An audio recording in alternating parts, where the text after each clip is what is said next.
Hello friends, आप सभी का स्वागत है यारे फिजिक्स क्लासेस में। आज हम लोग नए टॉपिक की बात करेंगे। ये नए टॉपिक जो है वो सेथिल्यपास के नाम से जाना जाता है। किस नाम से? सेथिल्यपास, या हम इसको बोल सकते हैं चुंबकत्व वक्र। चुंबकत्व वक्र कहें या सेथिल्यपास करें, इसमें हमें तीन चीज मिलेगा जो कि बहुत इंपॉर्टेंट है। दो नंबर का पूछा जाता है। ये डिफिनीशन आपको ध्यान से सुनना है और समझना है, क्योंकि ये डिफिनीशन थोड़ा सा ट्रिपिकल है। मीन्स इसको थोड़ा सा फिगर के माध्यम से हम लोग समझेंगे। इसमें हम लोग पढ़ेंगे सबसे पहले निग्राहिता क्या है, धारणशीलता क्या है, सेथिल्यपास क्या है। ध्यान से समझिएगा। हम लोग इसमें पढ़ेंगे कि धारणशीलता क्या है, निग्राहिता क्या है और सेथिल्यपास क्या है। ये तीन चीज इसमें हम लोग जानेंगे जो कि बहुत इंपॉर्टेंट है। ये परिभाषा के रूप में पूछा जाता है। तो इस चीज को समझने के लिए आपको इस फिगर को ध्यान से समझना होगा और हमारी बात को एक एक चीज को ध्यान से मीन्स देखना होगा, समझना होगा कि सर क्या बोल रहे हैं। क्योंकि आप थोड़ा सा मिस्टेक करिएगा तो मैं भी आपको ये समझने में डिफिकल्ट हो सकता है, क्योंकि ये जो टॉपिक है बहुत सारे टीचर नहीं समझा पाते हैं, नहीं लिखवा पाते हैं। क्योंकि ये जो टॉपिक है बहुत ही आसान है, लेकिन फिर भी समझने के लिए बच्चों को भी थोड़ा सा डेडिकेट होना पड़ेगा इसके प्रति, और टीचर को भी डेडिकेट होना पड़ेगा इसको समझाने के प्रति, तभी आपको समझ में आएगा। अदरवाइज अगर जो बीच में आएंगे जाएंगे तो उनको दिक्कत हो जाएगा। इसीलिए ध्यान से इस चीज को समझिएगा। इस वीडियो में हम लोग पढ़ेंगे क्या, आपको बता दे रहे हैं। इस वीडियो में पढ़ेंगे सेथिल्यपास क्या है, सेथिल्यपास के द्वारा हम लोग धारणशीलता कैसे ज्ञात करते हैं, सेथिल्यपास के द्वारा हम लोग निग्राहिता कैसे ज्ञात कर सकते हैं, और सेथिल्यपास क्या है उसकी चर्चा करेंगे।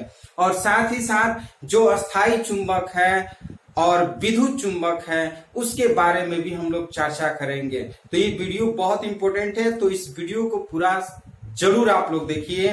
तो धीरे धीरे लगभग सभी लोग जुट गया है, तो हम लोग इसको स्टार्ट करते हैं।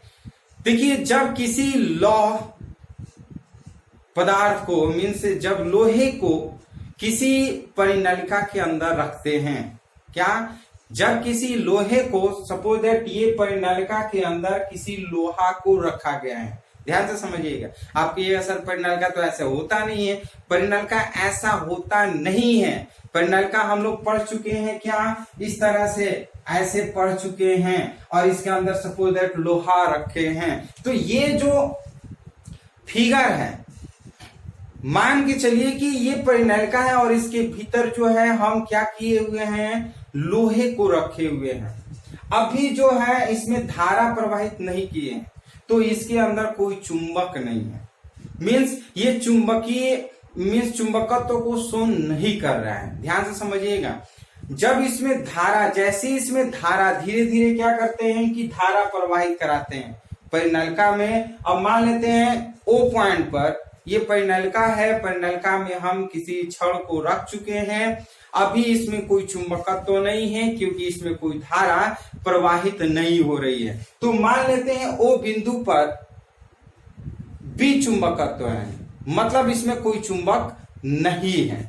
क्या है? कोई चुंबक नहीं है। अब क्या करते हैं, धीरे धीरे धारा इसमें प्रवाहित कराते हैं। क्या करते हैं? धीरे धीरे धारा प्रवाहित कराते हैं। तो जैसे जैसे धारा प्रवाहित करवाते हैं उसकी चुंबकीय क्षेत्र की तीव्रता भी बढ़ती जाती है। देखिए एच जो है क्या है, चुंबकीय क्षेत्र की तीव्रता है। एच जो है क्या है, चुंबकीय क्षेत्र की तीव्रता है। और बी जो है वो क्या है, चुंबकीय फ्लक्स घनत्व है। ध्यान से समझिएगा। एच जो है चुंबकीय क्षेत्र की तीव्रता है और बी जो है चुंबकीय फ्लक्स घनत्व है। तो जैसे जैसे इसमें विद्युत धारा का मान बढ़ाते हैं वैसे वैसे चुंबकीय क्षेत्र का मान भी, चुंबकीय क्षेत्र की तीव्रता का मान भी बढ़ते जाता है। और जिस तरह से चुंबकीय क्षेत्र की तीव्रता का मान बढ़ते जाता है उस तरह से हमारा चुंबकीय फ्लक्स घनत्व का भी मान बढ़ता है। ध्यान से समझिएगा। जिस तरह से हम परिनलिका में विद्युत धारा प्रवाहित कराते हैं, जितना ही अधिक विद्युत धारा प्रवाहित कराते हैं उतना ही उसकी चुंबकीय तीव्रता बढ़ती है और चुंबकीय फ्लक्स घनत्व भी बढ़ता है। तो ये धीरे धीरे बढ़ता है, देखिए दोनों एक दूसरे के साथ बढ़ता है। तो इसको हम लोग ओ से डिनोट करते हैं, ओ से ये खींचे हैं OA, ये आप ध्यान से समझिए, ओ से OA खींचे हैं। एक समय ऐसा आता है कि जो उसके अंदर जो छड़ रखे हैं ये पूरी तरह से चुंबकत्व हो जाता है। क्या हो जाता है? पूरी तरह से चुंबकत्व हो जाता है। अब इसके ज्यादा मीन्स विद्युत धारा नहीं दे सकते हैं, मीन्स एक लिमिट होता है कि इसका हम विद्युत धारा दे करके इसका एक पूर्ण रूप से चुंबकत्व में हम कन्वर्ट कर देते हैं, बदल देते हैं। तो ये बिंदु पर संतृप्त बिंदु मिलता है। क्या मिलता है? संतृप्त बिंदु मिल जाता है। ए बिंदु पर मतलब एक ऐसा बिंदु जहां पर हमारा चुंबकीय क्षेत्र की तीव्रता और जो चुंबकीय फ्लक्स घनत्व है दोनों का मान बराबर हो जाए, तो उस बिंदु को संतृप्त बिंदु कहते हैं, जो कि OA से दर्शाया गया है। अब इसमें अधिक मीन्स विद्युत धारा अगर हम बढ़ाते हैं तो ये जो है मीन्स चुंबकीय फ्लक्स घनत्व है, इसका मान नहीं बढ़ सकता है। ये ऐसे मीन्स आगे बढ़ेगा लेकिन इसका मान जो है वो नहीं बढ़ जाता है। जिस तरह से आपके शरीर में एक लिमिट होता है कि 10 रोटी आप खाते हैं, 10 रोटी खाते ही होंगे, इससे तो कम खाते नहीं होंगे। मीन्स 10 रोटी आप खा करके एकदम पेट को फुला लिए, अब ज्यादा नहीं खिला सकते हैं, अब जगह ही नहीं है पेट में, अब ज्यादा नहीं खा सकते हैं। तो मतलब एक लिमिट है खाने का। तो उसी तरह से इस परिनलिका में एक लिमिट है चुंबकीय विद्युत धारा प्रवाहित करके चुंबकीय क्षेत्र उत्पन्न करने का। तो हम एक ऐसा बिंदु किए जिसको संतृप्त बिंदु मिला, जिसको O से OA से दर्शाया गया। ध्यान से समझिए, OA से दर्शाया गया। अब क्या करते हैं, चुंबकीय मीन्स जो विद्युत धारा है, जो इसमें विद्युत धारा प्रवाहित कर रहे हैं, अब धीरे धीरे वो घटाएंगे। क्या करेंगे? विद्युत धारा अब जो परिनलिका में दे रहे थे, अब धीरे धीरे उस धारा को घटाएंगे। तो घटाते घटाते एक समय ऐसा आएगा जब चुंबकीय क्षेत्र की तीव्रता जो है वो शून्य हो जाएगा। क्या हो जाएगा? चुंबकीय क्षेत्र की तीव्रता शून्य हो जाएगा। अब तो पढ़ाए थे तो पढ़ा, अब धीरे धीरे घटाएंगे तो ये आएगा, इस तरह से कर्व बनेगा। ध्यान से समझिएगा, इस तरह से ये कर्व आएगा, यानी कि G बिंदु पर आएगा। AG के द्वारा दर्शाया गया। ध्यान से समझिए, AG के द्वारा, A से G के द्वारा दर्शाया गया। मीन्स धीरे धीरे क्या करेंगे, हम विद्युत धारा का मान घटाते हैं। जैसे ही घटाएंगे एक समय ऐसा आएगा कि चुंबकीय क्षेत्र का मान क्या होगा? शून्य हो जाएगा। यहाँ पे देखिए, ये आप मैथ वाले स्टूडेंट जानते होंगे, XY जब होता है तो B मीन्स Y पर X एक्सिस का मान 0 होता है, Y पर X एक्सिस का मान 0 होता है और X एक्सिस पर Y का मान 0 होता है। ये मैथ वाले पढ़े होंगे, बायोलॉजी वाले भी समझ लीजिए, 10th क्लास में भी पढ़े होंगे। तो ऐसे ये बिंदु मीन्स G पॉइंट तक आता है, तो यहां पर जो है X एक्सिस का मान क्या है? 0 है। मीन्स ये जो चुंबकीय क्षेत्र की तीव्रता H वेक्टर है वो X एक्सिस को निरूपित करता है और जो चुंबकीय फ्लक्स घनत्व है Y एक्सिस को निरूपित करता है। तो हम कह रहे हैं कि जैसे ही हम विद्युत धारा का मान घटाते हैं वैसे ही क्या होता है कि चुंबकीय क्षेत्र की तीव्रता का मान कम हो जाता है। और ये चुंबकीय तीव्रता का मान जो होता है कम होने पर अर्थात उसका मान 0 हो जाता है, लेकिन चुंबकीय फ्लक्स घनत्व का मान 0 नहीं होता है, वो OG के मान के बराबर होता है। किसके मान के बराबर? OG के मान के बराबर होता है। और इस OG के मान को ही हम धारणशीलता कहते हैं। ध्यान से समझिएगा, इस OG के मान को ही हम क्या कहते हैं? धारणशीलता। चुंबकत्व का धारणशीलता मीन्स जैसे जैसे मीन्स एक ऐसा समय जब हम विद्युत धारा का मान घटाते हैं तो चुंबकीय क्षेत्र की तीव्रता का मान शून्य हो जाता है। उस कंडीशन में, उस स्थिति में चुंबकीय फ्लक्स घनत्व का मान 0 नहीं हो पाता है, अर्थात जो अवशेष बचता है चुंबकीय क्षेत्र की तीव्रता का मीन्स चुंबकीय फ्लक्स घनत्व का, उसी अवशेष को हम लोग हम क्या कहते हैं, धारणशीलता, अर्थात OG को हम धारणशीलता कहेंगे। क्या कहेंगे, धारणशीलता कहेंगे। अब बात करते हैं, ये तो धारणशीलता हो गया, ध्यान से समझिएगा। अब फिर यहां से धीरे धीरे हम मीन्स जो विद्युत धारा है, अब विपरीत दिशा में इसको चलाएंगे। कहां करेंगे, विपरीत दिशा में। अब जैसे यहां से हम धारा इसमें I प्रवाहित कर रहे थे तो ऐसे जा रहा था, अब जो है हम यहां से धारा प्रवाहित करते हैं तो इसकी विपरीत दिशा में। विपरीत का मतलब अब ये नीचे आएगा, ये ऊपर जा रहा था अब वो नीचे आएगा, ठीक। तो अब क्या करते हैं, फिर जैसे ही हम विद्युत धारा का मान विपरीत दिशा में बढ़ाते हैं, क्या करते हैं, विद्युत धारा का मान विपरीत दिशा में बढ़ाते हैं, तो धीरे धीरे जो होता है ये G से हमारा C बिंदु तक आता है। कहां पे आता है, G से C बिंदु तक आता है। इस कंडीशन में ध्यान से समझिएगा, इस कंडीशन में यहां पर जो है H का मान शून्य हो जाता है। क्या हो जाता है, H का मान शून्य हो जाता है, क्योंकि एक्स एक्सिस हो गया ना। अब एक्स एक्सिस यहां पर मीन्स H का मान शून्य नहीं, OC के बराबर होता है। किसके बराबर होता है, OC के बराबर हो जाता है।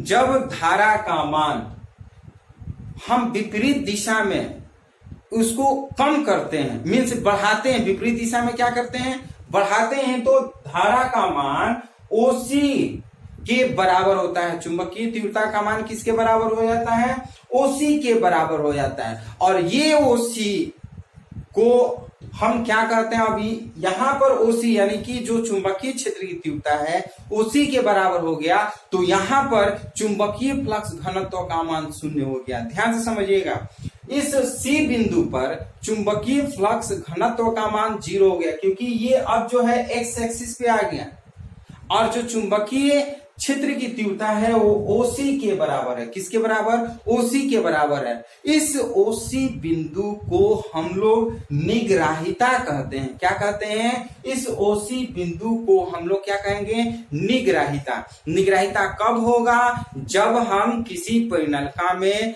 विद्युत धारा का मान विपरीत दिशा में बढ़ाते हैं और चुंबकीय क्षेत्र की चुंबकीय फ्लक्स घनत्व का मान शून्य हो जाए, उस कंडीशन में हम उसको बोल लेते हैं निग्राहिता। अर्थात OC को हम लोग निग्राहिता हम बोल देते हैं। क्या कहते हैं, निग्राहिता बोल देते हैं। फिर करते क्या है, फिर इसको हम जो चुंबकीय धारा है मीन्स विद्युत धारा है, विद्युत धारा को फिर हम क्या करते हैं, मीन्स बढ़ाते हैं। तब तक बढ़ाते हैं जब तक कि जिस तरह से ए बिंदु हमें मिल गया कि अब उससे ज्यादा हम चुंबकीय क्षेत्र की तीव्रता को हम बढ़ा नहीं सकते। ठीक उसी तरह से C से D तक एक ऐसा बिंदु हमें मिल जाता है जहां पर चुंबकत्व का मान बहुत अधिक हो जाए, और उस कंडीशन में हम कह सकते हैं कि जो H का मान है, H का मान शून्य हो जाए। मीन्स अब वहां से चुंबकीय क्षेत्र की तीव्रता नहीं बढ़ा सकते हैं, तो उस कंडीशन में जो हमारा और चुंबकीय फ्लक्स घनत्व है वो चुंबकीय फ्लक्स घनत्व OE के बराबर हो जाएगा। किसके बराबर हो जाएगा, OE के बराबर हो जाएगा। और जब OE के बराबर हो जाएगा तो फिर उसी की रूप में कहेंगे वो धारणशीलता के रूप में है। क्या हो जाएगा, धारणशीलता के रूप में है। और फिर अब क्या करते हैं, अब उस धारा को धीरे धीरे धीरे धीरे हम घटाएंगे तो D से E बिंदु पे जाएगा। अब E बिंदु पर क्या होगा, E बिंदु पर चुंबकीय क्षेत्र की तीव्रता का मान शून्य हो जाएगा। D बिंदु पर तो दोनों बिंदु बराबर हो गया, मीन्स चुंबकीय फ्लक्स घनत्व और चुंबकीय क्षेत्र की तीव्रता दोनों का मान जो है अधिकतम है। D बिंदु पर क्या है, अधिकतम है, क्योंकि देखिए यहां पर x और y दोनों को शो कर रहा है, x और y दोनों को शो कर रहा है। तरह से ए बिंदु पर शो कर रहा था, ठीक उसी तरह से डी बिंदु पर भी शो कर रहा है। तो इस कंडीशन में हम कहेंगे कि डी बिंदु पर चुंबकीय फ्लक्स घनत्व का मान और चुंबकीय क्षेत्र की तीव्रता का मान, दोनों का मान बराबर है। अब क्या करेंगे कि धीरे धीरे अधिकतम बिंदु मिल गया, अधिकतम बिंदु धारा प्रवाहित करने पर अधिकतम चुंबकीय क्षेत्र यहाँ पे हो गया। अब क्या करेंगे, धीरे धीरे धारा का मान घटाएंगे, तो ये आपको धीरे धीरे ई बिंदु पर जाएगा। ई बिंदु पर जैसे ही जाएगा, मीन्स धारा का मान कम करते हैं, तो वहां पर क्या होता है, ई बिंदु पर चुंबकीय क्षेत्र की तीव्रता शून्य हो जाएगा। क्यों शून्य होगा, क्योंकि ये वाई एक्सिस है। क्या है, वाई एक्सिस है। चुंबकीय क्षेत्र की तीव्रता शून्य हो जाएगा, लेकिन चुंबकीय फ्लक्स घनत्व का मान OE के बराबर हो जाएगा। जिस तरह से OG के बराबर था चुंबकीय फ्लक्स घनत्व, जिसे हम धारणशीलता कहते हैं, ठीक उसी तरह से चुंबकीय फ्लक्स घनत्व OE के बराबर हो जाएगा। और ये जो धीरे धीरे क्या होगा कि ये घटते जाएगा और ए बिंदु पर जाएगा। क्या हो जाएगा, ए बिंदु पे जाएगा। अब इस तरह से आप ध्यान से समझिएगा, विद्युत धारा O से A गया, A से G गया, और G से C, और C से D, और D से E गया, E से F, और F से A। एक ये लूप बना। क्या बना, एक लूप बना। इस लूप को ही हम शैथिल्य पास कहते हैं। क्या कहते हैं, शैथिल्य पास। यानी कि शैथिल्य पास किसको कहेंगे, शैथिल्य पास हम कहेंगे O से A से G, फिर G से C, C से D, और D से E, E से F, और F से A के लूप को क्या कहेंगे, शैथिल्य पास। ध्यान से समझिएगा, O से A से G, G से C, C से D, D से E, E से F, F से A, जो ये आप लूप देख रहे हैं, इस लूप को हम लोग शैथिल्य पास कहते हैं। अब सवाल है कि इस लूप का कारण क्या है, तो याद रखिएगा, किसी भी चुंबकीय पदार्थ की जो धारणशीलता है, निग्राहिता है, मीन्स उसके अंदर जो चुंबकत्व का गुण होता है कितना होता है, मीन्स वो कितना चुंबकत्व बन सकता है, इस शैथिल्य पास के द्वारा ही उस पदार्थ के बारे में बता सकते हैं कि ये इतना चुंबकत्व का गुण रख सकता है। जैसे अगर कोई स्टूडेंट है, कैसे कहें कि वो बहुत अच्छा स्टूडेंट है, तो हम लोग देखते हैं उसका एग्जाम लेकर, परीक्षा लेकर के देखते हैं कि ये कौन कौन सब्जेक्ट में कैसे अच्छा कर रहा है, ताकि वो किस क्षेत्र में जा सकता है। ठीक उसी तरह से कोई भी चुंबकीय पदार्थ है, उसकी निग्राहिता कब होगी, उसकी धारणशीलता कब होगी, इस निग्राहिता और धारणशीलता को ज्ञात करने के लिए इस शैथिल्य पास को हम लोग अध्ययन करते हैं। तब पता चल जाता है कि कोई भी चुंबकीय पदार्थ जो है उसके अंदर चुंबकत्व का गुण कितना हो जाता है। याद रखिएगा, जैसे हम किसी भी परिनलिका के अंदर अगर किसी छड़ को रखते हैं, उसमें विद्युत धारा प्रवाहित कराते हैं, तो उसमें कई 100 गुना जो होता है चुंबकीय गुण उत्पन्न हो जाता है। तो अब ऐसा नहीं कि छड़ को रखेंगे तो सब चीज को रखेंगे तो वो चुंबकीय गुण प्राप्त कर लेता है। हर चीज का एक अपना क्या होता है, पावर होता है कि वो कितना गेन कर सकता है। तो उसी तरह से ये हमारा शैथिल्य पास था। याद रखिए, फिर से एक मिनट में आपको बता रहे हैं, जब हम किसी परिनलिका में विद्युत धारा प्रवाहित करवाते हैं, एक समय ऐसा आता है कि उसका चुंबकीय क्षेत्र और आपका चुंबकीय फ्लक्स घनत्व का मान बराबर हो जाता है। अब उससे अधिक नहीं बढ़ सकता है। अब जैसे ही विद्युत धारा का मान उसमें से घटाते हैं, धीरे धीरे घटता है। एक बिंदु ऐसा आता है जहां पर चुंबकीय क्षेत्र का मान क्या होता है, शून्य हो जाता है। उस बिंदु को हम लोग चुंबकत्व का धारणशीलता कहते हैं। क्या कहेंगे, धारणशीलता कहते हैं। और जैसे ही हम चुंबकीय मीन्स विद्युत धारा घटाते हैं, क्या करते हैं, घटाते हैं एक ऐसे बिंदु तक जहां तक मीन्स चुंबकीय फ्लक्स घनत्व का मान शून्य हो जाए, लेकिन चुंबकीय क्षेत्र की तीव्रता शून्य नहीं हो, तो उस दूरी को, जैसे ओसी दूरी को हम लोग निग्राहिता कहते हैं। क्या कहेंगे, निग्राहिता कहते हैं। फिर क्या करते हैं कि विद्युत धारा को घटाते हैं, एक ऐसा समय घटाते हैं जहां पर चुंबकीय फ्लक्स घनत्व और चुंबकीय क्षेत्र की तीव्रता बराबर हो जाए। फिर वहां से हम क्या करते हैं कि घटा करके एक बिंदु लाते हैं जहां पर एक इस तरह से हमारा एक लूप का फॉर्मेशन होता है, एक पास का फॉर्मेशन होता है, जिसे हम O A G C D E F A को हम लोग शैथिल्य पास कह देते हैं। क्या कहेंगे? शैथिल्य पास या चुंबकत्व वक्र कहेंगे। तो इस तरह से ये हम लोग पढ़ चुके हैं। आप लोग इसको 2 बार देखिएगा तो क्लियर और बेटर होगा। अब हम लोग पढ़ेंगे, अब हम लोग बात करेंगे अस्थायी चुंबक का। अस्थायी चुंबक की बात करेंगे, उसके बाद हम लोग अस्थायी चुंबक मीन्स विद्युत चुंबक की बात करेंगे। ये जो टॉपिक होगा ये लास्ट टॉपिक होगा इस वीडियो का, और ये चैप्टर भी समाप्त हो जाएगा। तो ये वीडियो पूरा जरूर देखिए। अभी हम लोग पढ़ रहे थे शैथिल्य पास। शैथिल्य पास आप लोग बढ़िया से समझ सकते होंगे। इसको दोबारा भी देखिएगा, क्योंकि थोड़ा सा उसको लैंग्वेज लिखना नहीं था, उसको समझाना था, इसलिए उसको समझिएगा। दोबारा वीडियो भी देखिएगा जरूर। तो अब बात करते हैं अस्थायी चुंबक किसे कहते हैं। अस्थायी नाम से ही पता चल रहा है कि अस्थायी मीन्स परमानेंट मैग्नेट, जो हमेशा बना रहे। ऐसा चुंबक जो हमेशा बना रहे उसे हम परमानेंट मैग्नेट या अस्थायी चुंबक कहते हैं। मीन्स वह चुंबक जो कमरे के ताप पर, वह चुंबक जो कमरे के ताप पर अपना चुंबकत्व का गुण बहुत लंबे समय तक बनाए रखे, वैसे चुंबक को अस्थायी चुंबक कह देते हैं। क्या कहेंगे? वह चुंबक जो कमरे के ताप पर अपने चुंबकीय गुण लंबे समय तक बनाए रख सके, वैसे चुंबक को हम लोग अस्थायी चुंबक कहते हैं। जैसे यहाँ पे देखिए लिखे परिभाषा, वह पदार्थ जो कमरे के ताप पर अपने लौह चुंबकीय गुण दीर्घ काल तक मीन्स लंबे समय तक क्या बनाए रख सके, अस्थायी चुंबक कहलाते हैं।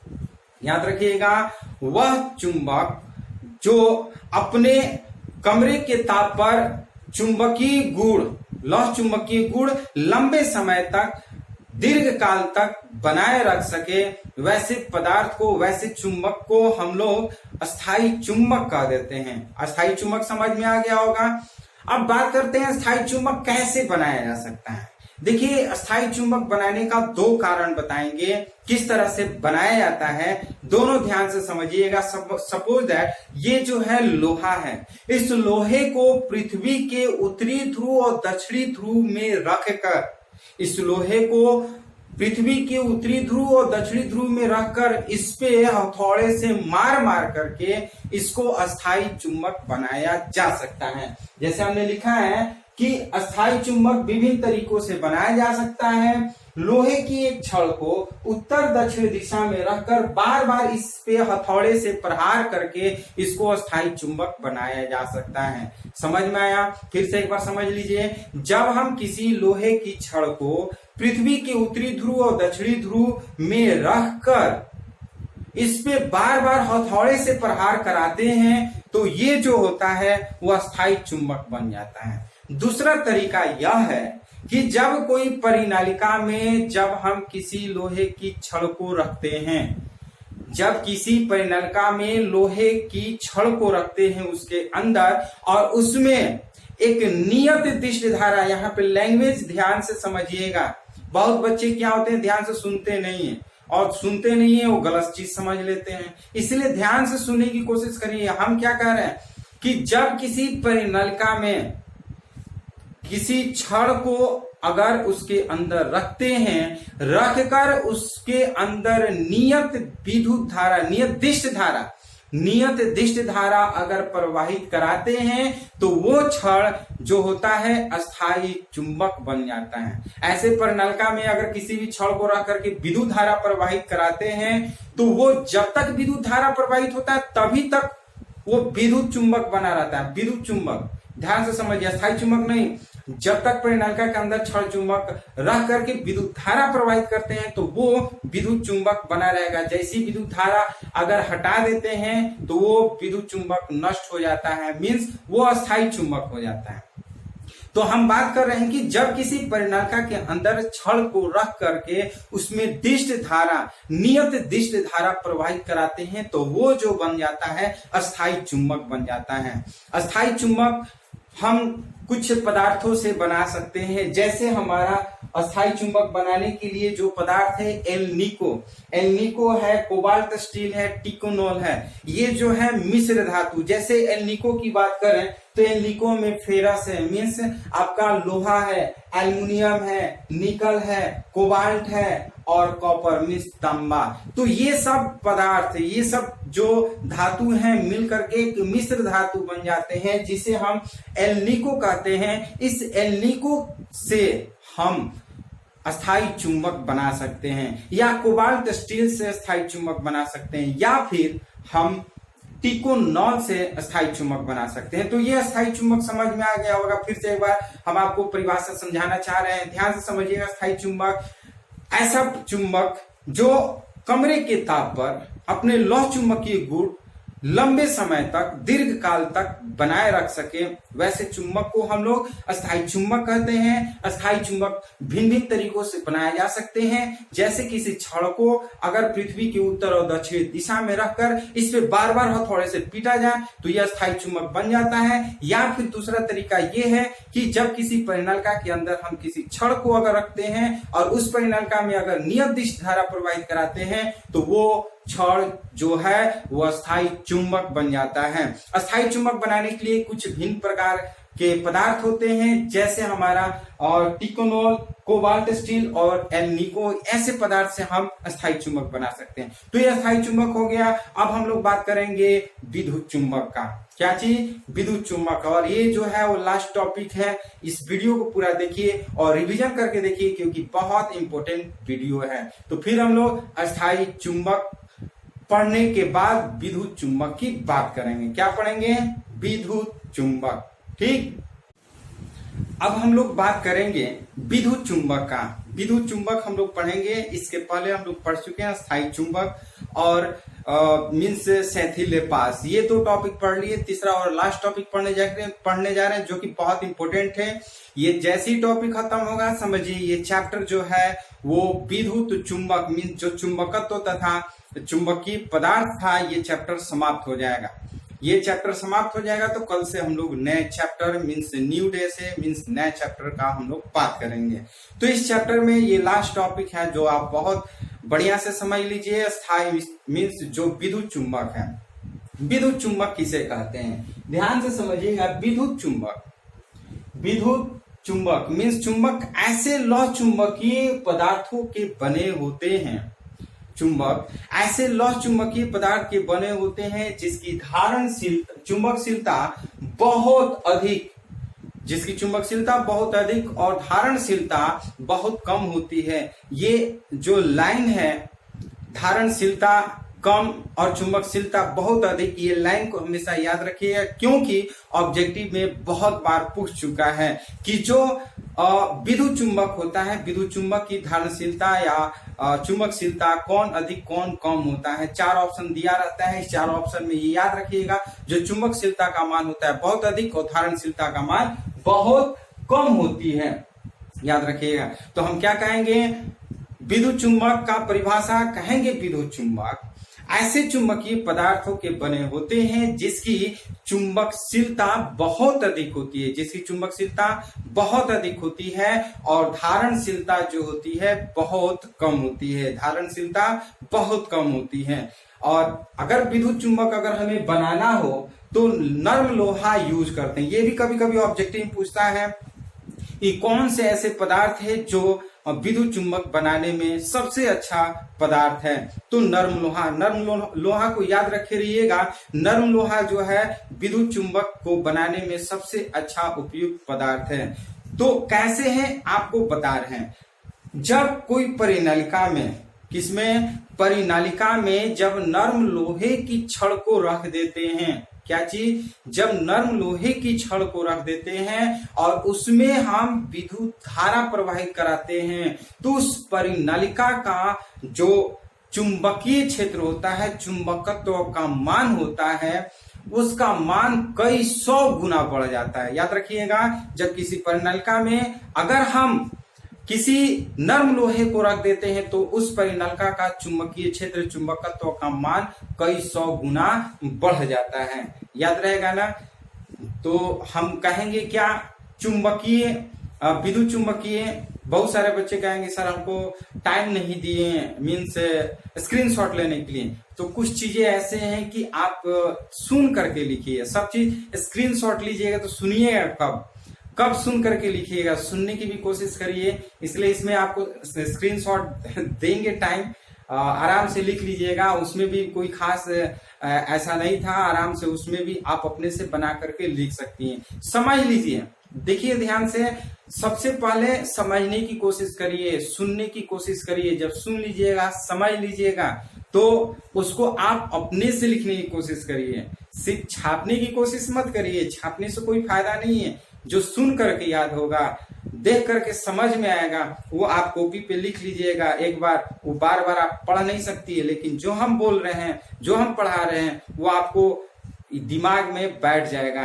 ऐसे जैसे मूवी हम लोग देखते हैं ना, मूवी देखते हैं तो हर चीज एक्टिविटी पता चल जाता है, कब क्या हो रहा है, कैसे हो रहा है। तो ठीक उसी तरह से इस फिजिक्स का जो आप लाइव क्लास में है, इसमें भी A to Z आपको पता चल जाएगा किस तरह से सर बोल रहे हैं। अस्थायी चुंबक, विद्युत चुंबक और आपका जो शैथिल्य पाश था। ध्यान से खाली सुनना है और देखना है। तो फिर से एक बार विद्युत चुंबक की बात करते रहे हैं। ऐसा चुंबकीय पदार्थ जो चुंबकीय पदार्थों को चुंबकशीलता बहुत अधिक होती है और धारणशीलता बहुत कम होती है, ऐसे पदार्थ को विद्युत चुंबक कहते हैं। विद्युत चुंबक के लिए उपयुक्त पदार्थ जो होता है नर्म लोहा होता है। नर्म लोहा को यदि हम किसी परिनलिका के अंदर रख करके विद्युत धारा प्रवाहित कराते हैं तो उस परिनलिका का चुंबकीय क्षेत्र, चुंबकत्व का मान कई 100 गुना बढ़ जाता है। अब बात करते हैं कि जो अस्थायी मीन्स जो विद्युत चुंबक है, विद्युत चुंबक का अनुप्रयोग क्या है, मीन्स इसका उपयोग कहाँ कहाँ करते हैं। इसको बताने से पहले इसको पहले स्क्रीनशॉट ले लीजिए, उसके बाद हम समझाएंगे। पहले फटाफट लीजिए।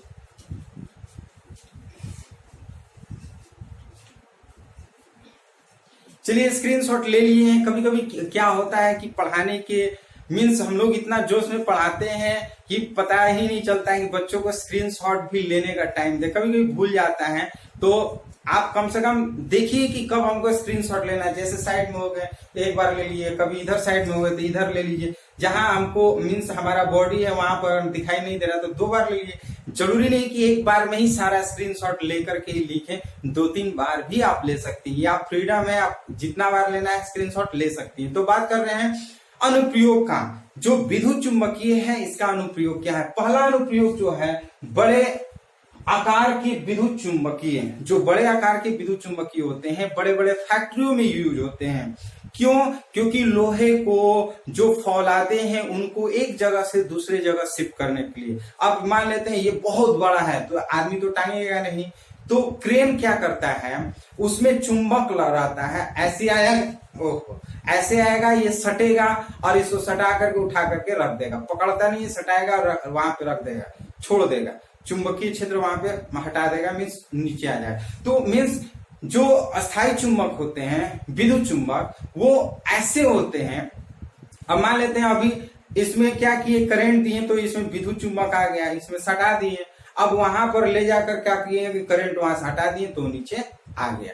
तो आराम से एक जगह से दूसरे जगह शिफ्ट करने में, यानी कि जो लोहे फौलाद होते हैं बड़े बड़े फैक्ट्रियों में, उसको एक जगह से दूसरे जगह ले जाने में हम विद्युत चुंबक का प्रयोग करते हैं। दूसरा जो है अस्पतालों में प्रयोग किया जाता है। अस्पतालों में विद्युत चुंबक का कैसे प्रयोग किया जाता है। सपोज दैट कोई किसी के शरीर में रड घुस गया, किसी की आंख में रड घुस गया, कहीं किसी बॉडी के पार्ट में भी रड या छर्रे घुस गया, तो उसको निकालने के लिए तो हाथ से मीन्स औजार से तो निकाल रहे हैं, लेकिन कुछ ऐसे भी पार्ट होते हैं जो शरीर के अंदर रह जाते हैं। तो शरीर के अंदर से A to Z जो चुंबकीय पदार्थ होते हैं, मीन्स लोहे के मीन्स छोटे छोटे छर्रे होते हैं, उसको निकालने के लिए हम विद्युत चुंबक ऐसे करता है या फिर बॉडी में डालता है। जितना भी उसमें टूटा फूटा जो लोहे पदार्थ होते हैं, चुंबकीय पदार्थ होते हैं, उसको खींच लेता है और वो पूरी तरह से ठीक कर देता है। तीसरा जो है किसी मिश्रण चुंबकीय पदार्थों में, जैसे सपोज दैट कोई मिश्रण है, उसमें लोहा को निकालना है, क्योंकि जो चुंबकीय पदार्थ है लोहा को अट्रैक्ट कर लेगा, लोहा को आकर्षित कर लेगा, बाकी को छोड़ देगा। तो मान लेते हैं जैसे कबाड़ा है, कबाड़ा में बहुत सारा लोहा, टीना, तांबा, पीतल सब चीज है, उसमें से लोहा को निकालना है। तो क्या करता है कि बड़ा बड़ा चुंबक को ले जाएगा, ऐसे ऐसे करेगा, और जो लोहा उसके अंदर रहेगा वो सब उसके अंदर सट जाएगा, उसको अलग कर लेगा, प्लास्टिक को अलग कर देगा। तो जहां मिश्रण पदार्थ होता है उसमें से लौह चुंबकीय पदार्थ को हटाने के लिए हम विद्युत चुंबक का प्रयोग करते हैं। लास्ट जो है विद्युत घंटी में, जो हम डोरबेल देखते हैं, घंटी बजाते हैं, घंटी टन टन करता है, कोई दरवाजा खोलता है, तो हम क्या करते हैं, उसमें हम विद्युत चुंबक यूज करते हैं। टेलीफोन बात करते हैं, टेलीफोन में हम लोग क्या करते हैं, विद्युत चुंबक का प्रयोग करते हैं। जो तार संचार होता है, मीन्स तार संचार जो हम लोग बात करते हैं, उसमें भी विद्युत चुंबक का प्रयोग किया जाता है। जो टेलीविजन होता है, टीवी, जो रेडियो होता है, उसमें भी मीन्स विद्युत चुंबक का प्रयोग करते हैं। जो ट्रांसफार्मर है वो भी विद्युत चुंबक का प्रयोग करते हैं। जो विद्युत मोटर है, विद्युत मोटर कहिए, डायनेमो कहिए, ये सब में विद्युत चुंबक का प्रयोग किया जाता है। तो इस तरह से ये चैप्टर पूरी तरह से समाप्त हो गया। इस वीडियो में आप लोग देख चुके हैं, बहुत लोग बीच में आए हैं, कृपया करके वो सारे बच्चे, सारे स्टूडेंट जो भी हैं, इस वीडियो को पूरा जरूर देखिए, शुरू से इसको रिवाइज करिए, एक दो बार देखिए। देखिए ऐसा नहीं कि लाइव क्लासेस में एक बार देख लिए काम निकल गया, ऐसा करिएगा कोई फायदा नहीं। इसको 2-3 बार देखिए। जैसे मूवी देखते हैं, गाना सुनते हैं, गाना हम एक ही गाना को 10 बार सुन सकते हैं, तो एक वीडियो को तो 2-4 बार हम देख सकते हैं, क्योंकि देखने से क्या होता है, याद हो जाता है, सुनने से याद हो जाता है। जिस तरह से हम लोग गाना सुनते हैं तो याद हो जाता है, हमें तो गाना याद नहीं होता है, शायद बहुत लोग याद हो जाता है, बहुत लोगों को, तो आप सुनते हैं तो याद हो जाता है। तो ठीक उसी तरह से इसको देखिए, याद हो जाएगा। बार बार देखने की कोशिश करिए, ये जितने भी टॉपिक है आपको क्लियर हो जाएगा, रिवीजन हो जाएगा और आपके एग्जाम में बहुत फायदा करेगा। तो इस तरह से ये वीडियो पूरी तरह से आपके लिए जो था वो शैथिल्यपात था, चुंबकत्व, अस्थायी चुंबकत्व था, विद्युत चुंबकत्व, इस तरह से ये चैप्टर जो है पूरी तरह से समाप्त हो गया। अब हम लोग नए चैप्टर की बात करेंगे। नए चैप्टर में जो होगा वो देखा जाएगा आगे जो है। वैसे नए चैप्टर का नाम आपको बताना चाहेंगे, जो है उसमें प्रत्यावर्ती विद्युत धारा की बात करेंगे। किसका? प्रत्यावर्ती विद्युत धारा और विद्युत चुंबकीय प्रेरण की बात करेंगे। वो तो हम लोग नेक्स्ट एनसीईआरटी का जो टॉपिक है, चैप्टर है, उसकी बात करेंगे। तो ये चैप्टर पूरी तरह से समाप्त हो गया। तो ये वीडियो कैसा लगा? यदि वीडियो पसंद है तो लाइक शेयर कमेंट करिए, क्योंकि बहुत लोग देखता है और लाइक नहीं करता है। लाइक करते हैं तो हमारी मनोबल बढ़ता है और हम आपको पढ़ाने के लिए और अच्छा से अच्छा मेहनत करने की कोशिश करते हैं। इसलिए इस वीडियो को लाइक करिए और शेयर करिए। और यदि आप इस चैनल को सब्सक्राइब नहीं किए तो इस चैनल को सब्सक्राइब करिए। फिर हम लोग इसी तरह से नए टॉपिक के साथ नए वीडियो में मिलते हैं। तब तक के लिए